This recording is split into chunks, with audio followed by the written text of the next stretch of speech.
नमस्कार, prime debate में आपका स्वागत है। हम ग्लोबल पंजाब के नॉर्थ अमेरिका के दर्शकों का और संगत टीवी के यूके और यूरोप के दर्शकों का भी स्वागत करते हैं।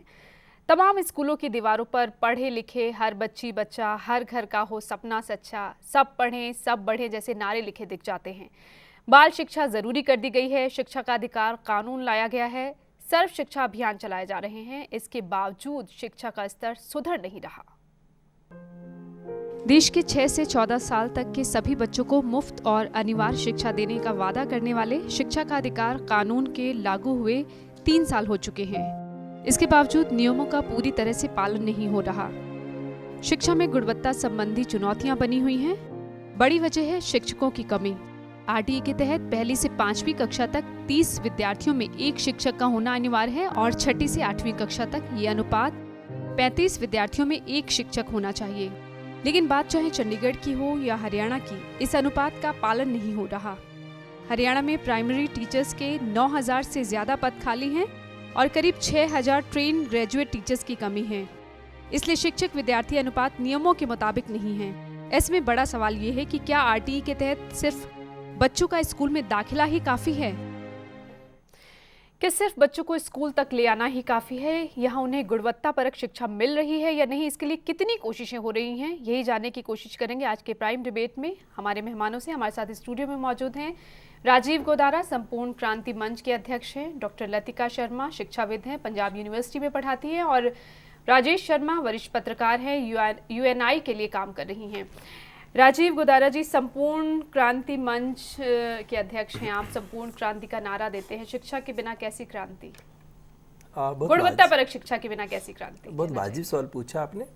हरियाणा कई साल से जिस स्थिति को देख रहा है और जो अब आंकड़ों में आ गई, जो स्टडीज में आ गई है, प्रथम नामक एनजीओ ने पिछले साल भी एक रिपोर्ट दी थी, इस साल भी दी, और वो उस बदहाली का जिक्र करती है कि हरियाणा में सरकारी स्कूलों में और प्राइवेट स्कूलों में प्राइमरी स्कूल जो है उनमें दूसरी क्लास की किताब को 5वीं क्लास का बच्चा नहीं पढ़ सकता। और वो है क्या जिसको पढ़ना है? सिंपल, मैं छत पे अपने भाई के साथ खेल रही थी, माँ ने नीचे बुलाया, हम नीचे आए, हमने ये खाया और हम सो गए। मतलब ये लाइन पढ़ने के लिए 5वीं और 7वीं क्लास के बच्चे ना पढ़ पाए जो दूसरी क्लास में पढ़ी जानी चाहिए, ये हालत हरियाणा के स्कूलों की है। तब हो क्या रहा है? इस हालत के चलते जो अभिभावक हैं वो मजबूर हो रहे हैं अपने बच्चों को प्राइवेट स्कूलों में ले जाने की तरफ। और उसके चलते जो एक तरफ संकट ये था कि जो अध्यापकों की गिनती कम है, अब एक दूसरी स्थिति और पैदा हो रही है। शायद उसमें कोई बहुत बड़ा योजना होगी, किसी की बहुत हिडन योजना हो सकती है कि कुछ स्कूलों में छात्र इतने कम हो गए हैं कि स्कूल बंद करने की स्थिति बन रही है। उसका भी कोई कारण होगा? हाँ, सिरसा जिला के एक स्कूल में सिर्फ 3 छात्र हैं। सिरसा जिला के 4 स्कूलों में 5 से कम छात्र हैं। वजह यह है कि लोगों ने, जब अध्यापक नहीं है तो अपने अभिभावकों ने अपने बच्चों को प्राइवेट स्कूलों में डाल दिया। दाखिला तो आपने ले लिया, पढ़ाएगा कौन? तो इसलिए दाखिले मत दीजिए आप। तो अब सरकार एक प्रपोजल लेके आ रही है जिसपे चर्चा चल रही है कि ट्रांसपोर्ट मुहैया करवाई जाए ताकि 2-3-4 स्कूलों के बच्चों को इकट्ठा कर दिया जाए। जहां आरटीई लागू होने के बाद होना यह था कि स्कूल पड़ोस में होना चाहिए, वहां आप एकदम दूसरी चीज कर रहे हैं कि स्कूल दूर होगा और आपको ट्रांसपोर्ट प्रोवाइड करवाया जाएगा, आने जाने के साधन दिए जाएंगे कि आप दूर जा सकें, 2 किलोमीटर, 4 किलोमीटर, 5 किलोमीटर जा सकें। और ऐसे सिरसा जिला में कई स्कूल होंगे जिनमें 20 से 25 छात्रों से कम होंगे। एक गांव का उदाहरण तो मेरे सामने वो भी है जिस गांव के युवाओं ने ये कोशिश की कि स्कूल बंद हो गया इस स्थिति में, तो फिर उन लोगों के बच्चे कहाँ जाएंगे जिनके पास प्राइवेट स्कूल में भेजने की स्थिति नहीं है। उन्होंने गांव के लोगों से विशेष तौर पे निवेदन किया, अभियान चलाकर कि आप इसी स्कूल में बच्चों को दाखिल करवाइए ताकि स्कूल बंद ना हो जाए। इनकी पढ़ाई के लिए हम मिलजुल कर आपस में कुछ और अध्यापक नियुक्त करेंगे जो एक्स्ट्रा टाइम देकर इनको पढ़ा सकें। ये स्थिति हरियाणा के स्कूलों में, हरियाणा के अंदर हो रही है। अब जब हम संपूर्ण क्रांति मंच ने पिछले साल 2011 में पूरे हरियाणा के स्तर पे एक मीटिंग किया था, हमने एक अभियान चलाने की कोशिश की थी। हम उसमें पूरा आगे नहीं बढ़ पाए अनेक कारणों की वजह से, परंतु हरियाणा के कई जिलों में हमने गोष्ठियां की, लोगों की राय जानी, लोगों से बातचीत की। और ऐसे हरियाणा में कई ग्रुप हैं जो आरटी को लागू करवाने के लिए लगातार प्रयासरत हैं। परंतु जब तक सरकार की विल पावर नहीं होगी, इच्छा शक्ति काम नहीं करेगी, और जब तक लोगों के एजेंडा पे नहीं आ जाएगा, जब तक लोगों की शिक्षा की स्थिति इस प्रांत की राजनीति को तय नहीं करने लगेगी, इस प्रांत के राजनीतिज्ञों को मजबूर नहीं कर देगी, तब तक शिक्षा की स्थिति सुधरेगी नहीं। जागरूकता बहुत शिक्षा के अंदर सबसे बड़ी दिक्कत क्या है?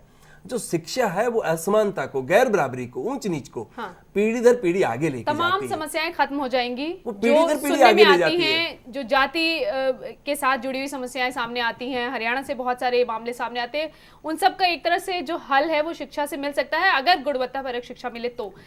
डॉक्टर लतिका, आप बच्चों को स्कूलों तक तो ले आए, प्रवेश अभियान चल रहा है अब हरियाणा में कि आप अधिक से अधिक बच्चों को अब स्कूलों में लाकर आप उन्हें क्या दे रहे हैं, क्या सिखा रहे हैं? मैं इस डिबेट को सीधा टीचर्स की तरफ ले जाऊंगी।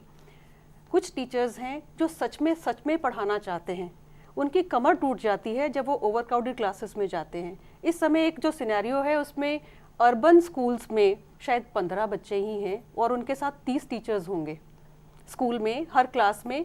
उतना वो जो अनुपात आपने बताया है उसको ताक पे रखकर ज़्यादा से ज़्यादा टीचर्स अपनी पोजीशन शहर में रखना चाहते हैं। हाँ। और दूसरी तरफ शहर की पेरीफ्री पे ही, यहाँ चंडीगढ़ के जो किनारों पे जो स्कूल हैं वहाँ पर 150 बच्चों को एक टीचर संभाल रही है। वो कॉरिडोर तक स्पिल कर रहे हैं क्योंकि जो प्रिंसिपल है वो एडमिशन के लिए ना नहीं कर सकती है। अब वो जो शिक्षा आरटीई के तहत आपको दाखिला देना जरूरी है। बिल्कुल।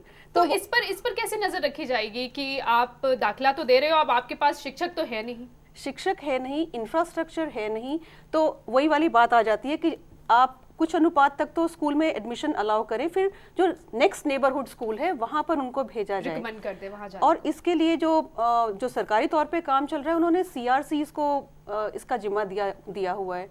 मुझे कुछ अनुभव हुआ CRCs की ओरिएंटेशन प्रोग्राम्स के दौरान कि उनके ऊपर काफ़ी सारा बोझ है, लेकिन कहीं पे खिन्नता आ गई है कि सारी जवाबदेही हमारी, सारे फॉर्म हम भरें और हम कुछ कर नहीं पा रहे हैं। तो हमें बहुत मेहनत करनी पड़ती है। जैसे अगर उनको हम एक्शन रिसर्च का एक टूल देते हैं कि आप इस समय कहाँ खड़े हैं, उसमें से अगर आप हमें वो डेटा देते हैं कि हमने इतने बच्चों के साथ इस तरह से मेहनत करी, तो जो एक क्वालिटी कंसर्न से टीचर पढ़ा रही है, जो एक CRC का रोल निभाने का भी दायित्व लेकर आई है फील्ड में, उसको बिना बात से अलग अलग ट्रेनिंग में भेजना या उससे जवाबदेही लेने से ही काम नहीं बनेगा। अगर उनके पास कुछ रिसर्च टूल्स हैं जहाँ पे वो अपना एविडेंस दिखा सकती हैं कि इतना काम इन लोगों के साथ हो पाया और यहाँ पे ज़्यादा नंबर होने के कारण हम कोई भी क्वालिटी उसमें इम्प्रूव नहीं कर पाए, तो हमारे पास कुछ। ये तो जाहिर सी बात है कि ज्यादा लोग होंगे और हाँ। एक टीचर होगा तो वहाँ क्वालिटी नहीं दी जा सकेगी। बिल्कुल सही,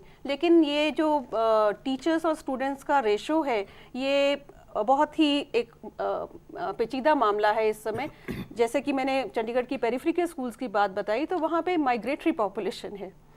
तो एक बहुत बड़ा मुद्दा ये आ जाता है कि टीचर्स जहाँ पे उनका रिकॉर्ड रखते रखते परेशान हो रही हैं, लेकिन वो जो स्टूडेंट्स हैं वो गांव चले गए तो 6 महीने बाद वापस आएंगे। इस तरह की समस्याएं CRCs ने रखी। अलग समस्याओं से जूझ रहे हैं, बिल्कुल अलग समस्याओं से हम ये बात करें कि गुणवत्तापरक शिक्षा नहीं मिल रही, यहाँ शिक्षकों की अपनी समस्याएं हैं, जो उनकी समस्याएं हैं उनकी सुनवाई हो नहीं पा रही, उनको कोई प्लेटफॉर्म मिल नहीं रहा।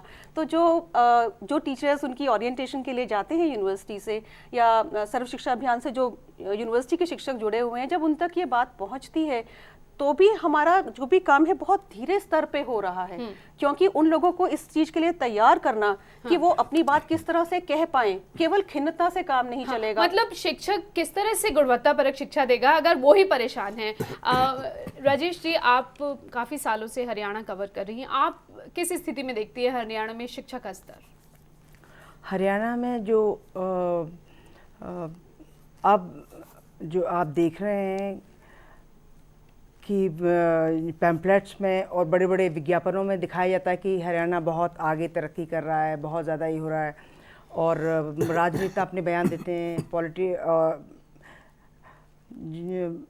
हकीकत क्या शिक्षा है? जो मंत्री हैं वो अलग बयान देते हैं कि हम लोग बहुत आगे निकल रहे हैं और शिक्षा का हब बन रहा है हरियाणा। लेकिन सच्चाई ये है कि कहीं न कहीं बात वही आ जाती है कि पॉलिटिशियंस में जो इच्छा शक्ति है वही नहीं है, उसी की कमी की वजह से शिक्षा जो गुणवत्तापूर्ण होनी चाहिए वो नहीं लोग बच्चों तक। लेकिन सरकार कोशिशें कर रही है, वजीफे मिल रहे हैं, मुफ्त वर्दियां दी जा रही हैं, किताबें मुफ्त हैं छोटे बच्चों के लिए, मुफ्त शिक्षा है, उसके बावजूद क्यों नहीं इस तरह? लेकिन शायद हम वो उस डायरेक्शन में सरकार नहीं पहुंच पा रही है जो उसे करना चाहिए। लाइक मिड डे मील है, उसी की आड़ में वो चाहती है कि बच्चे ज़्यादा से ज़्यादा स्कूल में आएँ और पढ़ाई की तरफ मुड़ें, लेकिन नहीं हो पा रहा है। वो मिड डे मील में ज़्यादातर देखा जा रहा है कि वो मिड डे खाने के लिए बच्चे आते हैं, लेकिन नहीं। सुनने को भी जी, मिलती जी। हैं। और वो बच्चे पढ़ने के लिए नहीं आते हैं, सिर्फ खाने के लिए आते हैं। ये सारी चीज़ें, इसको तो एक सरकार को बड़े तरीके से मुझे इस टैकल बात से करना घोर आपत्ति है कि उन बच्चों के बारे में अचानक ये कह देना कि पढ़ना उनका स्वभाव नहीं है और वो खाने के लिए आते हैं। मैं इस पे अपनी आपत्ति दर्ज करवा रहा हूँ। मुझे ये बहुत ही उन बच्चों पे बहुत मतलब उनके खिलाफ एक टिप्पणी लगती है। पर दूसरी बात जो मुझे कहना था कि इन सब स्कीमों के बाद ये हो क्यों नहीं रहा? आप वजीफे दे रहे हैं, आपने सब कुछ कर दिया, फिर क्यों नहीं हो रहा? मुफ्त शिक्षा है, मुफ्त शिक्षा और है। ज्यादा कहीं प्राइवेट स्कूल जो छोटे छोटे आसपास बने हुए हैं उनसे ज्यादा क्वालिफाइड वहाँ पे टीचर्स होते मुझे हैं। लगता है कि जब तक अभिभावक सुविधाएं हैं। बच्चे जो अभी बच्चे हैं, पर अभिभावकों के अंदर शिक्षा के प्रति वो भाव नहीं जगाएंगे हम कि शिक्षा से बच्चे के परिवार, इस पूरे परिवार का जीवन बदलने वाला है। जो परिवार, मान लीजिए मैं यहाँ चंडीगढ़ में हूँ और मैं यहाँ आ गया और मेरा बच्चा पढ़ जाएगा, मेरा भाई गांव में है, उसका बच्चा नहीं पढ़ेगा, वो जो दो परिवारों में गैर समानता, गैर बराबरी लगातार पीढ़ी दर पीढ़ी चलेगी, उसको खत्म करने का विचार उन अभिभावकों में जिस दिन आ गया, उस दिन उनको आपके शायद मिड डे मील की जरूरत ना पड़े, शायद आपके वजीफे की जरूरत ना पड़े, उनको चंद पैसे नहीं चाहिए, उनको जीवन में पढ़ने के प्रति वो ललक, पढ़ाई का जीवन में अर्थ क्या है वो समझाने की जरूरत। डॉक्टर शर्मा, अगर ये अनुपात सही नहीं होता है तो गुणवत्तापरक शिक्षा कैसे दी जा सकती है? यहाँ पे ये एक भागीदारी की समस्या है। यहाँ पे आप उंगलियां उठाकर इस चीज़ का हल नहीं ले सकते। जो पढ़ने आ रहा है, जो अभी राजीव जी ने पॉइंट उठाया कि जो गांव में रह रहा है उसको वो सुविधा नहीं मिल पा रही, तो जो शहर वाला बच्चा है वो कुछ लेके आगे निकल गया। यहाँ पर तो ऐसा भी देखना आया है कि जो शहर में सारी सुविधाओं में बैठा हुआ है उसको कोई चैलेंज ही नहीं है।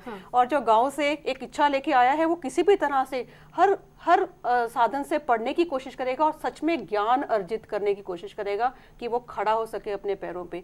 तो यहाँ पर आ गई बात एक सेल्फ मोटिवेटेड लर्नर की। उसके आगे उसको सही शिक्षक मिले नहीं मिले ये सर्कमस्टांसेस की बात है, लेकिन उसकी अगर खोज सही होगी तो कहीं ना कहीं पर ये ऐसे तो छात्र बहुत कम होंगे। बहुत और कम हम होंगे। जब ज्यादा तादाद की बात करें, बड़ी तादाद में तो ऐसे हैं जिन्हें, जैसे राजीव जी भी कह रहे हैं कि प्रेरित करना पड़ता है कि शिक्षा क्यों जरूरी है आपके लिए, ये बताना। हाँ, मैं वापस भागीदारी की बात पर आ रही हूँ। यहाँ पर ना तो अकेली सरकार कुछ कर पाएगी और ना ही जो शिक्षक यहाँ शिक्षकों की भर्ती तो सरकार का काम है। बिल्कुल। वहाँ सरकार ये कह रही है कि हाँ हमें पता है शिक्षक कम है, हम करने वाले। राजीव, बहुत टाइम से शिक्षकों की भर्ती के बहुत सारे मामले अब हरियाणा में लंबित हैं। अब पता नहीं वो कब पूरे होंगे। जब तक मतलब आप बच्चों के भविष्य के साथ खिलवाड़ करते रहेंगे? नहीं, वो पूरे होंगे। मैं पहले कुछ बात कह रहा था और आपने कहा था हम भटक रहे हैं। मैं एक बार फिर वो भटकना चाहता हूँ। मैं कहना चाहता हूँ जब तक लोगों के बीच में विचार नहीं बनेगा, सरकारें ना भर्ती करेंगी, ना अध्यापक अपनी मांगे छोड़कर या अपनी मांगे ही सिर्फ दोहराने की बजाय शिक्षा की बात करेंगे। मतलब ये मुद्दा भी शिक्षा से ही जुड़ा हुआ है। आप शिक्षित होंगे तभी आप आवाज उठा पाएंगे गुणवत्ता के लिए। जिस दिन लोगों में ये भाव आ गया कि हमारे बच्चों को शिक्षा क्यों नहीं, उस दिन अगर आपका वेल्थ टैक्स 4 दिन बाद आपका फाइनेंस मिनिस्टर बयान दे सकता है तो आपकी सरकारें शिक्षा में भी अध्यापकों की नियुक्ति कर सकती है। बिल्कुल, इतना बड़ा विरोध हुआ वेल्थ टैक्स के खिलाफ कि वो सेंस आपको जगाना लेना है पड़ा। और वो सेंस तब जागेगा जब आप ये बता देंगे कि इससे गैर बराबरी लगातार बनी चली जा रही है। और अब जब अभी भी बताया नहीं जा रहा, इतनी यूनिवर्सिटीज खुल रही है, इतने कॉलेज, इतने स्कूल खुले जा रहे हैं। काश यूनिवर्सिटियां खुलने से ऐसा हो जाता, काश ऐसा हो जाता। जिस हरियाणा में या जिस प्रांत स्कूलों में बच्चियों के लिए टॉयलेट्स नहीं होंगे और आप कहेंगे उनके जाकर पढ़िए वहां, आप खोल दीजिए यूनिवर्सिटी बड़ी बड़ी, कैसे पढ़ाएंगे आप उनको? आप बहुत मूल जगह पे जा नहीं रहे हैं। जहां तक अध्यापकों के अनुपात की आपने बात की, एक बात है कि 35 बच्चों के पीछे 35 बच्चों के पीछे एक अध्यापक होगा। माने एक क्लास में 35 बच्चों को एक अध्यापक पढ़ाएगा। उस स्कूल का क्या जिसमें 60 बच्चे हैं और सिर्फ 2 अध्यापक हैं और 5 क्लासेज हैं उनकी, तो कितने बच्चों को पढ़ा रहे हैं वो? मतलब 30 बच्चों को 5 क्लासेस में 6-6 बच्चे अगर हैं तो एक ही अध्यापक पढ़ा रहे हैं। कैसे पढ़ा रहे हैं मुझे समझ नहीं आता। मतलब ये अनुपात सही तो कहीं भी है नहीं। अनुपात के 2 मायने हैं। एक कि 30 बच्चों के पीछे एक अध्यापक हम स्कूल में भेज रहे हैं, मैंने बताया ऊपर के बच्चे कैसे कम है। दूसरा, एक क्लास में एक अध्यापक पढ़ाने के लिए 30 से 35 बच्चे ही हो, इससे ज्यादा ना हो उस क्लास में। इन दोनों चीजों को समझना है। ये जो कंट्राडिक्शन हम पैदा कर रहे हैं और जो लगातार स्थिति बना रहे हैं उसको समझने की जरूरत है। हम कम वाले की तो बात ही नहीं कर रहे, हम ज्यादा वाली बात करें, जहाँ ज्यादा हो जाते हैं, जहाँ 60 से 70 बच्चे हैं लेकिन एक टीचर है। पर उतना ही गंभीर विषय है ना, जहां बच्चे 30 हैं, 30 बच्चों के 5 क्लासेस में 150 बच्चे हुए ना और एक अध्यापक पढ़ा रहा है, क्या कर रहा है वो, कैसे पढ़ा रहा है, मुझे नहीं समझ लेकिन में आता। इसमें एक और बात आ जाती है कि जो 30 के ऊपर भी एक टीचर है, वो कैसा टीचर है। वो बिल्कुल। क्वालिटी ऑफ टीचर के ऊपर बहुत कुछ डिपेंड करता है। गुणवत्ता तो तभी मिलेगी। अगर एक अभी तो सिर्फ हम शिक्षकों की हजारों कमी की बात अध्यापक करें, आपने- लेकिन जो शिक्षक भर्ती होते हैं हजारों वो कैसे अध्यापक होते हैं? आपने 2005 से गेस्ट टीचर के तौर पे भर्ती किए और आप लगातार हाई कोर्ट में और कोर्ट में उनकी कह रहे उनकी हैं योग्यता का कैसे मापदंड होता है? गेस्ट टीचर आपने ऐसे लगाए कि उस गांव का अगर कोई क्वालिफाइड आदमी जिसके न्यूनतम क्वालिफिकेशन हो तो वो पहले लगेगा। वो आदमी उस समय चाहे कहीं किसी तरह का काम में लगा हुआ था और शिक्षा से उसका कोई लेना देना नहीं था, उसका पहला अधिकार था। हरियाणा की स्थिति तो ये बनी कि फिर ट्रांसफर करवाए गए। मुझे अपने गांव में अध्यापक लगना है तो मैं इनकी ट्रांसफर वहां से करवाऊंगा, तो पोस्ट खाली होगी तो मुझे मिलेगी। और ट्रांसफर कैसे करवानी है उसमें बड़े बड़े विचित्र किस्से सामने आए कि कैसे ट्रांसफर हो तो मैं आऊं, और ऐसे लोग लगे और अब लगातार लड़ाई हो रही है, गेस्ट टीचर बने रहे। कोई लड़ाई अध्यापकों की तरफ से, और पूरी अध्यापक यूनियन उन गेस्ट टीचर बने रहे इस बात की लड़ाई लड़ रही है। अच्छी बात है, सरकार ने कहा 4 साल के उनका अगर अनुभव है तो उनको क्वालिफाइड माना जाए, वो सही बात क्या है। अनुभव रहा होगा जब आप कह रहे कि बेसिक एजुकेशन ही उसमें ऐसी मांगी गई? आप बेसिक एजुकेशन थी उनकी कि आपके क्वालिफिकेशन है, आप बीएड है, आप जेबीटी हैं, जो भी है, परंतु आपने जेबीटी किया और उसके बाद 5 साल तक तो आप किसी और काम में लगे थे। आप खेती बाड़ी कर रहे थे, आप कहीं पोल्ट्री फार्म चला रहे थे, कहीं डेयरी फार्म चला रहे थे। आपका शिक्षा से वास्ता क्या था? नहीं था। क्या आप कभी सोच रहे थे बच्चों को शिक्षा कैसे दी जानी है? एक और बड़ी विडंबना देखिए, आरटी ने कहा कि जिस बच्चे की जितनी उम्र है उस क्लास में उसका एडमिशन दीजिए। इसके माने क्या थे? कि आप ब्रिज कोर्स करवाएंगे, कि आप इस तरह से ब्रिज कोर्स कहीं अभी शुरू नहीं हुए हैं। यही मैं कहना चाह रहा हूँ। आखिर मायने क्या था कि उस बच्चे को आप इस तरह से पढ़ाएंगे, ऐसी विधि बनाएंगे पढ़ाने की कि वो बच्चे को उस समय उसके बराबर ला सकें, परंतु अभी तो शुरू नहीं किया हमने। 13 साल का बच्चा है तो वो 7वीं में ही ही एडमिशन उसको मिलेगा, चाहे वो उससे पहले पढ़ा या नहीं पढ़ा। दूसरा इसमें एक सबसे तो बड़ा कहाँ से स्टेक वो होल्डर 7वीं में पढ़ लेगा? ब्रिज कोर्स वाली बात पे मैं कहना चाहूंगी कि जिन टीचर से मेरी भेंट हुई उन्होंने मेहनत की। उन्होंने उस बच्चे को शुरू से उनके लिए एक्स्ट्रा क्लासेस करी गई, क्योंकि जो सीआरसीज का काम दिया गया था उसमें उनका यही था कि सॉल्यूशंस ढूंढो ऐसी चीजों के लिए। ऐसे जो मुद्दे उठ रहे थे कि अब ये आ गया 12 साल का बच्चा, उसको एज अप्रोप्रिएट क्लास में रखना है। अब उसको तो कुछ भी नहीं आता और वहां पे तो कोई निबंध लिखना होगा। तो उन सीआरसीज ने काफी मेहनत करी है, लेकिन उसके साथ साथ कुछ सोशो कल्चरल इश्यूज ऐसे हैं कि वो कंटिन्यू नहीं कर पाया, या जो उसको इवैल्यूएट कर रहे हैं वो उसको उसी मापदंड पे इवैल्यूएट कर रहे हैं। 13 साल की उम्र के हिसाब से। मुझे एक बात यहाँ कहने देखिए, एक तो हम जब ये बात करते हैं कि अध्यापक कैसे हैं, लोग कैसे हैं, तो एक तो सब एक क्लास नहीं होती, एक ही तरह के लोग नहीं होते। अध्यापकों में बहुत अच्छे होंगे, कुछ बुरे भी होंगे, तरह तरह की घटनाएं हम देखते हैं, परंतु अभी तक ऐसा प्रयास बड़ी ऊंची आवाज में सुनाई नहीं दे रहा। अध्यापक संघ की आवाजें लगातार सुनती है। हरियाणा में अगर कोई आंदोलन है तो अध्यापक संघ का है, और वो सारा का सारा आंदोलन बच्चों की शिक्षा को लेकर एक दिन आवाज नहीं सुनती। किसी अखबारों में मुझे पढ़ने को नहीं समझ में आता। और अगर हरियाणा का अध्यापक वर्ग जाग जाए और बच्चों की शिक्षा की बात करने लगे तो सरकार को मानना पड़ेगा तो ना। उनकी अपनी मांगे है ना, वो हाँ, अपनी मांगे क्या है, हमें दूसरे काम में मत लगाइए। उनकी मांग ये भी है कि अगर आप हाजिरी लगाना है आपको सुबह और शाम को जाकर डिजिटल तरीके से, तो उसका भी विरोध है, क्योंकि अभी स्कूल में नहीं जाना तो छूट मिलनी चाहिए। एक और बहुत जरूरी बात है इसमें। एक आपने आरटी के अंदर मैनेजमेंट कमेटी बनाई जिसमें बच्चों के पेरेंट्स होंगे अधिकतर। हमने अभी तक उनको भी सशक्त नहीं किया, उनको इतना नहीं समझाया कि वो स्कूल में तय कर दें कि अध्यापक को ये काम ऐसे करना है और पढ़ाना है। जो क्या लग कर रहा है गए अध्यापक, इस पर नजर रख सकते, नजर रख सकें, उसके बारे में बता सकें कि पढ़ा सकता है कि नहीं पढ़ा सकता। ये सारी चीजें हमने किया नहीं है। हम कई बार हम एक मैकेनिज्म ढूंढते हैं कि कोई एक हथौड़ा चलाएंगे सब चीजें हो जाएंगी। मैं बार बार ये कहना चाहूंगा, लोगों के बीच से जब इच्छा शक्ति पैदा होगी तो लोग मजबूर कर देंगे। इवैल्यूएशन सिस्टम शुरू हो गया है पंजाब यूनिवर्सिटी में। जी मैम, आप कुछ कहना चाहती हैं? मैं यही कह रही थी कि जहां ब्यूरोक्रेटिक वे में काम कराने की कोशिश की जाती है कि टीचर काम कैसे नहीं करता देखते हैं, तो वहां पे तो वैसी ही आवाज उठेगी, क्योंकि टीचर अपने अस्तित्व को बचाने के लिए वो जो टीचर संघ की आवाजें सुन रही हैं वो अपना अस्तित्व बचाने की कोशिश कर रहे हैं। उसी जद्दोजहद में वो क्लास में कब काम करेंगे, वो स्टूडेंट्स के इंटरेस्ट और शिक्षक का असली मकसद क्या है, ये तो हट गया। जी, ये तो हट गया साइड में। इस समय तो केवल ये आ गया कि वो कुर्सी मुझे कब तक मिली रहेगी। इसके साथ साथ में जैसे इन्होंने वो पेरेंट्स की बात कही कि वो बीच में अपनी आवाज रखें, तो जो VEDC जो विलेज एजुकेशन डेवलप कमिटीज की बात थी, काफी सालों से हमने स्कीम्स तो बहुत अच्छी चलाई, लेकिन उसको करप्ट कैसे करना है ये भी हमारे बीच में से ही लोग कुछ कर रहे हैं। तो ये एक भागीदारी का मसला है। मैं दोबारा इसी चीज पर आ रही हूँ कि आपने बिल्कुल सही कहा कि जो अभिभावक वर्ग है उसमें से आवाज उठनी चाहिए क्वालिटी एजुकेशन। लेकिन अभिभावक जब खुद ही शिक्षित नहीं है कैसे वो आवाज उठाएगा? एक तो वो, और उसके साथ में जो टीचर्स हैं, क्या उनको हमने कभी भी ऐसे सशक्त किया है कि वो क्वालिटी की बात करें? वो केवल अभी रोजी रोटी और पैसा, हमारे जो बेनिफिट्स हैं उनके लिए ही बात कर रहे हैं।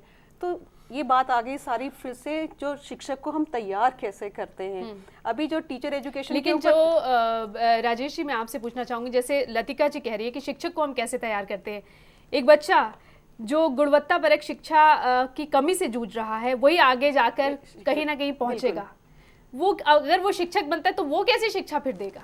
यही सबसे बड़ी हमारे समाज में बड़ी एक प्रॉब्लम के तौर पे उभरी हैं ये बातें। शिक्षक जरूरी नहीं कि वो जो आज हम देख रहे हैं हालात को, शिक्षक ऐसा हो जो चरित्र निर्माण पे ध्यान दे और साथ में उस एजुकेशन को भी बच्चे की ऊपर ध्यान दे। तो मुझे नहीं लगता कि उसमें आत्मविश्वास बच्चों में आएगा। जैसा कि हम पिछले अपनी एजुकेशन को देख रहे कि बहुत ज़्यादा ऐसा नहीं था कि उनको बहुत पैसा मिलता था या बहुत कोई बहुत बड़े पढ़े लिखे लोग हुआ करते थे, लेकिन वो ईमानदारी से वो शिक्षक के तौर पे अपनी भूमिका निभाते थे। हुआ करती वो थी। जी कुछ वो आप ज्ञान दे रहे चाह, हैं ये चाहत होती जी, अपेक्षा को पर खरे उतरते थे और उपेक्षा उनकी नहीं होती थी। लेकिन आज टीचर्स की जो हमारा बेस है प्राइमरी एजुकेशन, उन जो प्राइमरी एजुकेशन के जो मेन वो सोर्स हैं हमारे टीचर्स, वही उन्हीं की उपेक्षा आज सरकारों से हो रही है। तो उनकी उपेक्षा को हमें ध्यान में रखना होगा कि वो ना हो, क्योंकि उन पे इतना बड़ा बर्डन है कि वो जो नींव तैयार कर रहे हैं हमारे समाज की, वो नींव को ध्यान में रखते हुए हमारे पॉलिटिशियन, हमारे जो सरकारें हैं वो अगर ध्यान दें और उनको प्रोत्साहन दें तो और ज़्यादा से ज़्यादा भर्तियां हों प्राइमरी एजुकेशन बहुत जरूरी है। तो इस चर्चा को खत्म करने से पहले राजीव जी, अब इस समस्या तो हमने चर्चा कर ली, हल कहाँ है? मैं एक बार फिर वही कहूँगा, इन्होंने कहा कि जो अध्यापक संघ है और अध्यापक जो उनकी समस्याओं पे ध्यान दें, बिल्कुल वाजिब बात है, ध्यान देना ही चाहिए, इसमें तो कोई एतराज तभी हो नहीं शायद वो सकता। मोटिवेट होंगे परंतु एक तरफ हम अपने सवाल करते काम हैं, के लिए। एक तरफ हम सवाल करते हैं कि हमारी जो भर्ती होती है अध्यापकों की, उसमें बहुत सिफारिश चलती है, बहुत पैसा चलता है, वो गुणवत्ता के आधार पे होती नहीं, मेरिट के आधार पे होती नहीं। तो फिर किस अध्यापक को बचाने की हम बात कर रहे हैं, वो एक सवाल है। अब क्या करें? परंतु मैं दूसरी बात कहना चाहता हूँ, जिस दिन अध्यापक संघ के आंदोलन से अध्यापक संघ के साथ खड़े होकर गांव के व्यक्ति ये कहने लगे कि इनको आप दूसरे काम में लगा रहे हैं, इससे हमारे बच्चों की पढ़ाई का नुकसान हो रहा है, अध्यापक संघ का हर आंदोलन बिना उनकी आवाज उठाए लड़ा जाएगा सर, हरियाणा में। बिल्कुल। और उसके लिए अध्यापकों को, अब जब शिक्षकों अभिभावकों के साथ जुड़ना होगा। खत्म करने का टाइम हो गया इस चर्चा को। अब जब अध्यापकों की कमी है, गुणवत्तापरक शिक्षा नहीं मिल रही, अब काम कैसे चलेगा आगे? मुझे वही लगता है कि अध्यापक अभिभावकों के साथ ये विचार को पैदा करें, वो सरकार को मजबूर करेगा, अध्यापक उस समय अधिक भी काम करेंगे, और जब विचार ही पैदा करेगा तब अध्यापकों की समस्याओं का हल भी अभिभावक तय करवाएंगे, सरकार पे दबाव डालेंगे कि दूसरे काम में मत भेजिए, इनको तंग मत कीजिए, इनको पूरा समय दीजिए।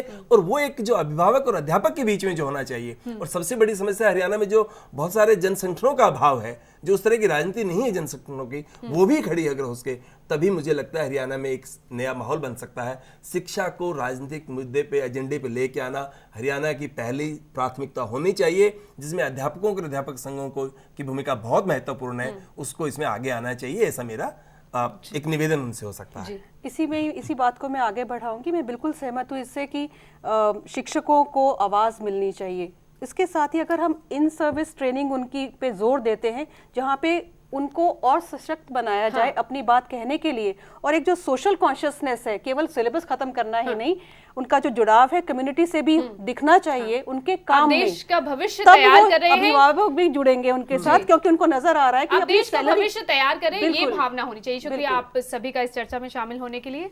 जब स्कूल शिक्षकों की कमी से जूझ रहे हैं तो गुणवत्ता की बात कैसे कही जा सकती है? शिक्षा का अधिकार कानून के तहत हर बच्चे को शिक्षा का अधिकार मिला है, लेकिन ये शिक्षा गुणवत्ता परक हो, ये भी तो बच्चे का अधिकार है। और अगर बच्चा इस अधिकार से महरूम हो रहा है तो उस पर ध्यान देने की जरूरत है। नमस्कार। खबरों की दुनिया में आइए, हमारे साथ कहीं भी और कभी भी जुड़िए।